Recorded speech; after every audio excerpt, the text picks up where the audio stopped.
Bonjour, c'est ProSoft Go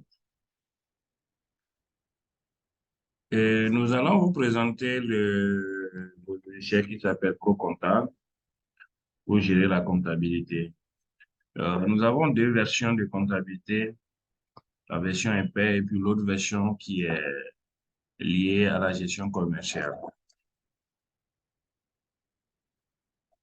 Dans les menus, ils sont là, c'est toujours client-serveur en fonction des sociétés créées au niveau de la gestion commerciale.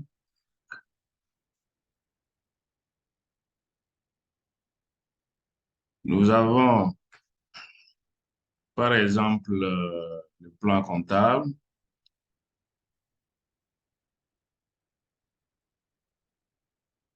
Nous avons les éditions, nous avons les exercices, les structures, les exercices en cours, etc. Donc, pour commencer, nous allons créer un journal. On va créer des types de journaux. Bon, je vais sur gestion des journaux. Ici, nous avons des journaux préchargés. Ce sont des journaux créés automatiquement par la version commerciale, c'est-à-dire le côté, le produit commercial. Donc, je crée un journal, par exemple, achat. Je mets achat, par exemple. Voilà, je crée un autre journal vente. Voilà. C'est vrai, au niveau, cette version qui est liée à la gestion commerciale, nous ne devons pas passer les écritures d'achat, les écritures de vente, mais nous les créons juste pour faire des démonstrations. Bon, après avoir créé les types de journaux, je vais au niveau de brouillard d'écriture.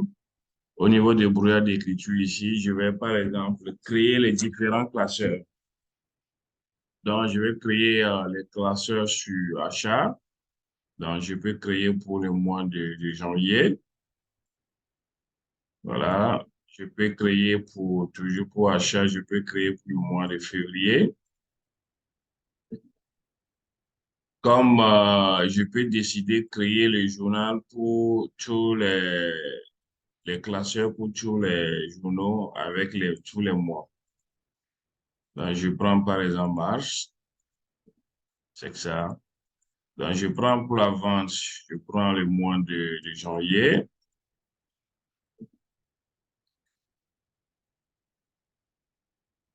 Février,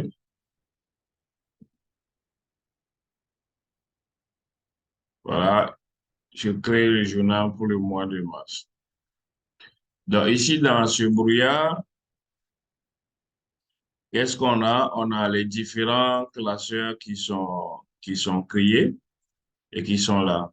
Donc, je peux prendre un mois pour voir les classeurs qui sont là, comme je peux prendre un classeur pour voir les mois ou bien les périodes qui sont disponibles. Donc, ici, pour passer une écriture, voilà, supposons que je vais passer une écriture dans le journal de achat janvier, c'est-à-dire le classeur janvier. Je prends par exemple achat, je prends le classeur de janvier et je vais passer l'écriture. Je vais faire ajout euh, écriture. Bon, je mets une date opération janvier 2021.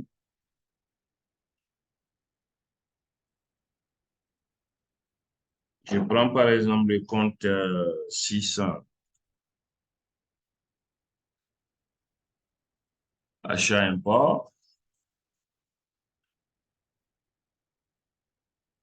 Je table les libellés opération achat de marchandises. Bon, achat des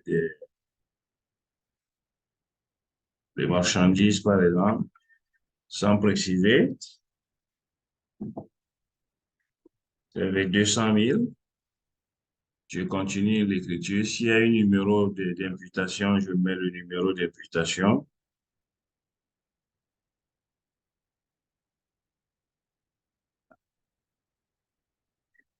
Je vais créditer le compte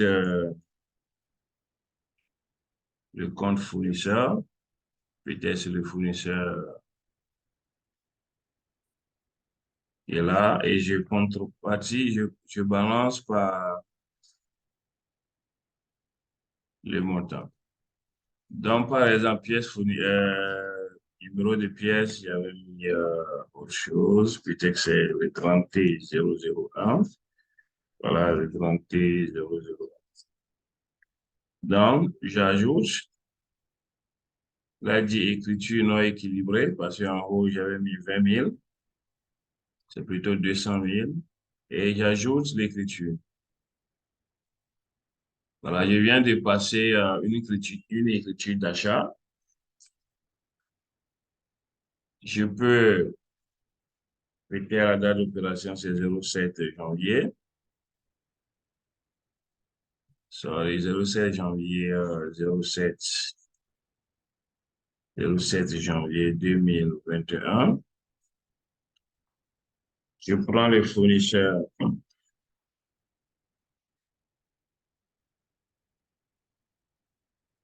Je prends le fournisseur, peut-être les 40 11. Je prends ce fournisseur.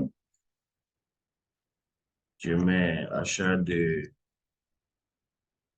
euh, ciment, par exemple, en crédit. Peut-être ça fait 300 000 avec numéro de pièce T 002. Un autre fournisseur,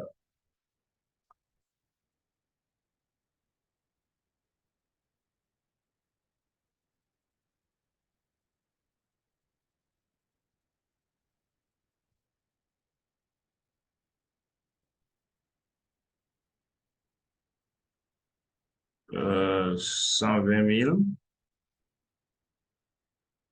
Et puis, j'écris la ligne avec achat des marchandises.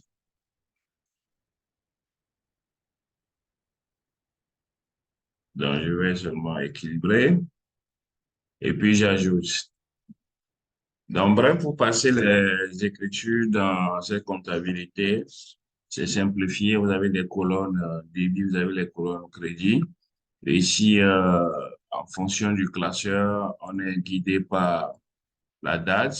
Si je vais sortir de ce classeur en 2022, il va signaler que ça doit être janvier 2021. Si je prends, par exemple, une date en février, ça va toujours nous dire que le classeur, là, ça concerne janvier, ainsi de suite. Donc, bref, pour passer des écritures, c'est comme ça que ça se passe. Je peux, par exemple, si je prends le 0 ou bien le 10 janvier 2021, c'est une autre écriture. Je prends ce fournisseur, achat de 100 000. Je vais sur la ligne, je prends un autre fournisseur. Voilà, peut-être c'est achat de 200 000. Un autre fournisseur,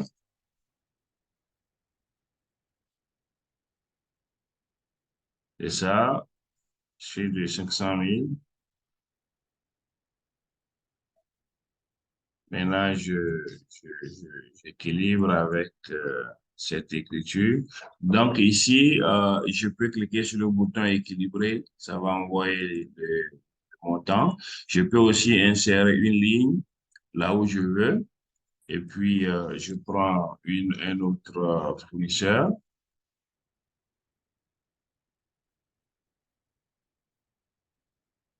Voilà, ça c'est un exemple et je ajoute le montant 788. Je peux toujours équilibrer.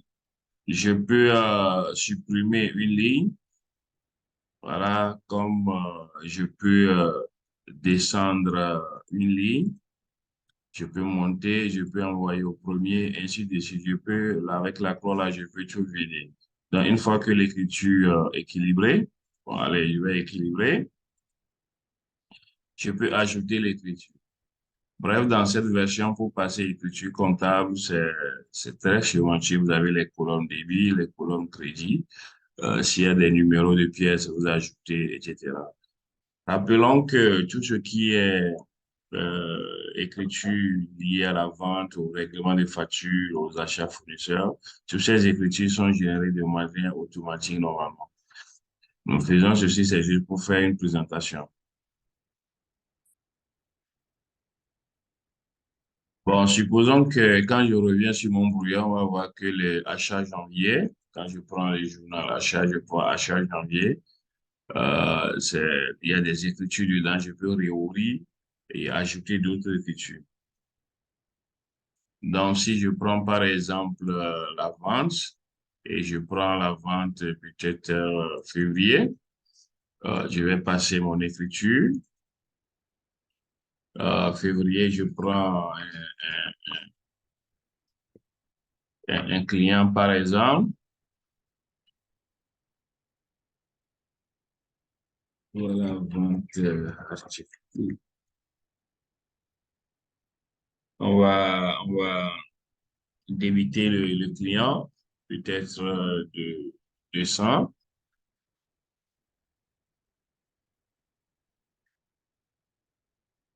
Et puis créditer le compte vente. Bon, ça dépend taxable, non taxable, etc. Donc, bref, l'écriture, c'est la même façon qu'on va passer c'est de la même façon comme on l'a passé pour la gestion des achats. Je peux équilibrer la somme et j'ai plutôt supprimé. Je reprends le compte vente non taxable. Je vais me dire mauvaise écriture. Qu'est-ce que je suis en train de faire? Insérer, équilibrer.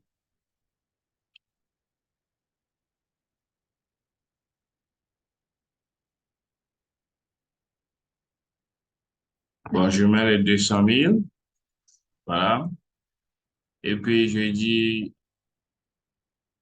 veuillez saisir une destruction. Ah, je comprends maintenant.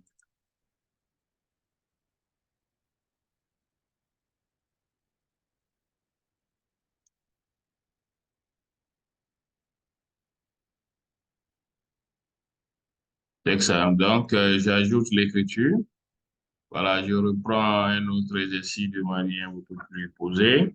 Sur le 17 février 2021, par exemple, il y a achat, le client Abou Ado, et il y a vente à article, ça fait 45 000. Voilà, s'il y a un numéro d'imputation, bien une pièce, je mets le numéro facture, je mets. On va contrepasser cela par le compte vendeur taxable et puis c'est 45 000. Voilà. Écriture écrivée, on peut valider. Donc, bref, pour passer écriture comptable, c'est très, très simple comme bonjour. Donc, on prend le classeur en question et puis on passe les écritures. Donc, c'est un peu comme ici, on a les écritures, on peut toujours ajouter d'autres écritures. Et quand je prends par exemple la vente, c'est les écritures qui sont dedans, on peut ajouter d'autres. Une écriture, on peut modifier, bien sûr, je peux rappeler l'écriture modifiée. Peut-être que c'était une erreur, c'était 450 000. Voilà, donc c'est équilibré. Donc, je peux modifier l'écriture dans le classeur. Donc, comment on peut supprimer aussi les écritures? Avec ici, je peux supprimer les écritures, je peux, voilà, imprimer, visualiser les écritures.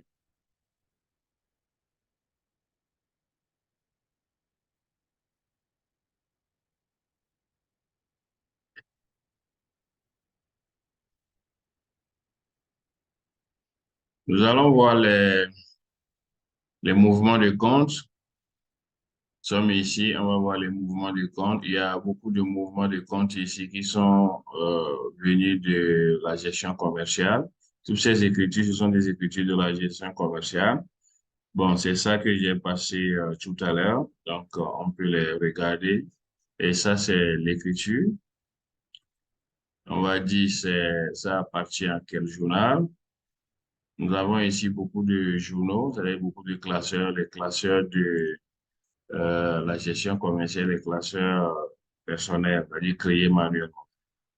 Donc voilà, ça, ce sont les écritures. Tu peux revoir les écritures. Voilà. Quand on prend par exemple un compte, on peut avoir son journal en fonction des dates précisées en haut. Si je prends par exemple 01/01 2021 à 01/01/2021, j'ai dit affiché, je vais voir les écritures que j'ai passées pour le 2021. Ici, il y a une confusion, nous sommes en 2022, ouais, mais on traîne avec les exercices de 2021. Donc, il faut voir les écritures de 2021. Donc, c'est ça, ce sont des écritures achat marchandises, etc. Et si je prends par exemple ce fournisseur, je vais avoir, disons, son journal, c'est-à-dire les mouvements sur ce compte du début jusqu'à la fin. Si je prends par exemple le compte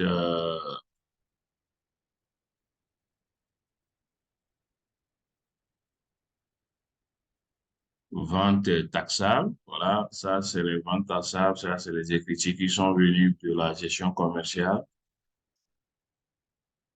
pour la période. Si je prends avant non taxable, j'ai les écritures qui sont venues de la gestion commerciale pour la période.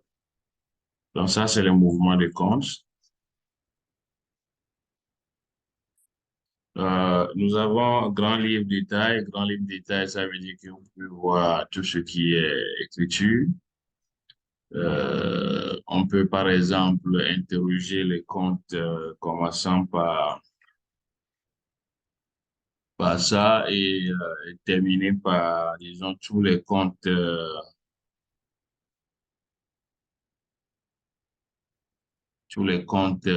clients. Voilà, donc ça veut dire que ce que je viens de faire, j'ai fait une recherche pour afficher pour les comptes clients. On peut faire pour euh, un seul compte. Je vais consulter le compte commençant par ceci, j'affiche. Ça veut dire que j'ai le compte pour le client Shims. On peut afficher par intitulé, ainsi de suite. Donc, si je vais réimprimer le grand livre de Shims, donc avec cumul mensuel, je vais avoir une présentation du grand livre, le grand livre détail, avec ses cumuls mensuels. Je peux avoir le cumul standard, ça veut dire qu'il n'y a pas le cumul mensuel, mais on a l'ensemble. Donc, je vais par exemple au niveau de la balance des comptes. Quand je vais au niveau de la balance des comptes, j'ai, voilà, par exemple, il y a la balance des comptes à 6 colonnes. Vous avez les soldes d'ouverture, début et crédit. Il y a les mouvements et puis le solde final. Donc, je peux afficher la balance des comptes par les grands comptes, c'est-à-dire avec les comptes racines. Ça, c'est un exemple que je peux imprimer. On peut imprimer la balance des comptes ou bien visualiser la balance des comptes avec les comptes de tiers inclus. Donc, ça veut dire que c'est détaillé. On a le niveau de chaque. de chaque client ou chaque fournisseur. Voilà, par exemple. Donc, j'ai affiché pour ce fournisseur. Voilà. Donc, si les comptes sont liés et que tout est bien opérationnel, on peut avoir le bilan qui est généré de manière automatique. Voilà. Et puis, on doit avoir le compte le compte de résultat aussi qui peut être généré de manière automatique.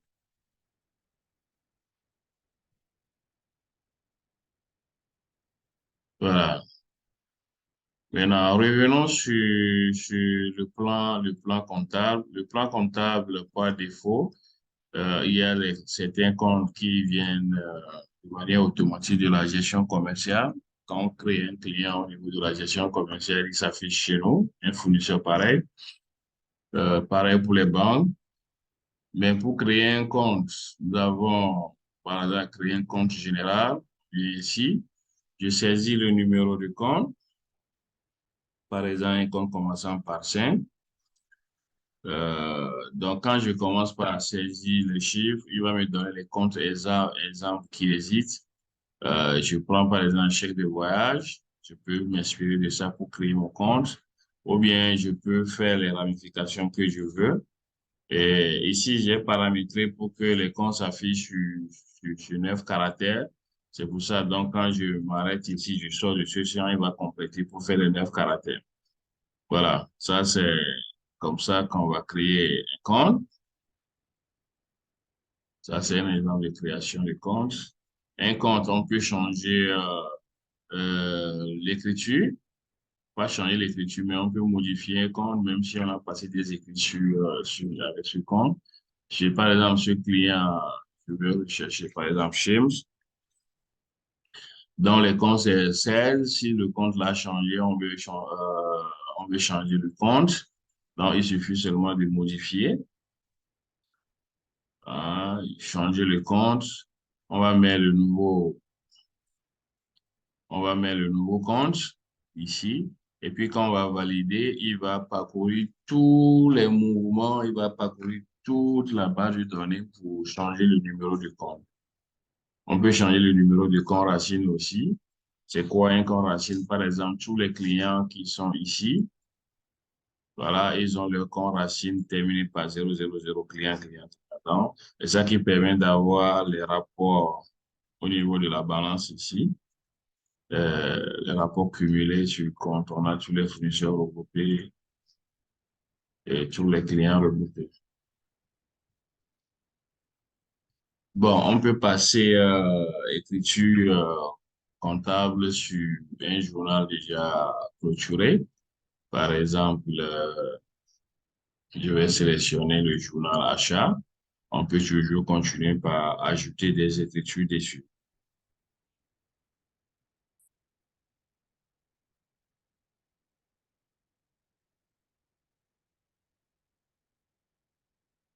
Donc, au niveau des types de journaux, on peut avoir la liste des journaux qui sont là. Voilà, ça c'est la liste. On veut parler d'achat, c'est sa liste. Mais si je prends 01, 01, 2021,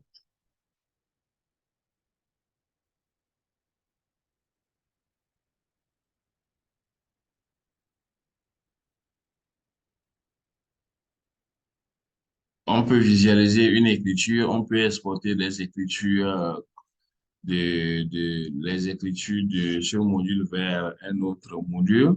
Comment on peut les exporter vers une autre base de données, un autre système de gestion et de comptabilité.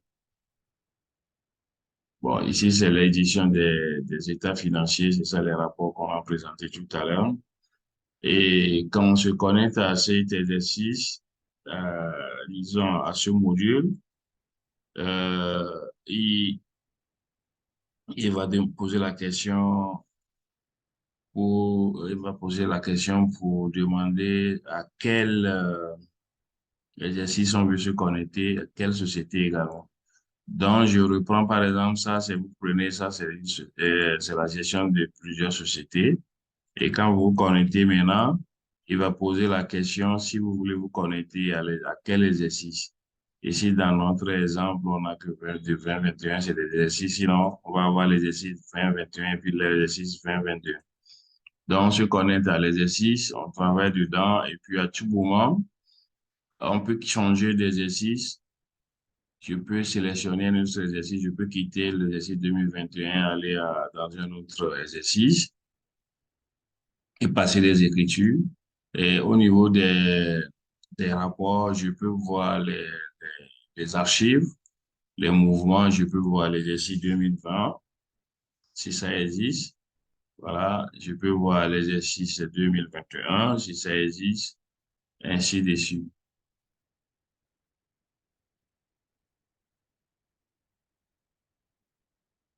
Ça, c'est l'exercice antérieur. Si je prends, ça, c'est l'exercice archivé. Pour le moment, on n'a rien archivé. Quand je prends les tâches de structure, vous avez le schéma de rapport. C'est ici qu'on crée, on définit des schémas, par exemple, pour les comptes de résultats. On va créer les trois grandes rubriques en charge, chaque rubrique avec son contenu. Ici, on va créer les rubriques en produits. C'est pas seulement les trois, c'est les trois là sont chargés par défaut. On peut toujours ajouter d'autres rubriques. C'est un peu comme je veux mettre autre produit, autre produit exceptionnel. Voilà, donc je vais ajouter. Donc, il est créé là-bas. Donc, lui aussi, il faut ajouter, par exemple, comme ici, on va dire divers, ou bien produits financiers en ensemble, ou bien produits d'exploitation en ensemble. Lui, on va ajouter ces rubriques ici aussi. Donc, c'est un peu comme je vais mettre autre produit exceptionnel, on va dire autre divers. C'est un exemple. Et hors d'affichage, on met par exemple 6. Donc, voilà, c'est ça. Donc, ça veut dire qu'on prend produit exceptionnel, on a ceci, l'autre, on va dans autre divers. Et ainsi de suite. Donc, c'est ici on configure les rapports, les rapports de schéma compte de résultat et schéma bilan. Donc, c'est ici on conçoit le rapport, compte de résultat et puis le bilan.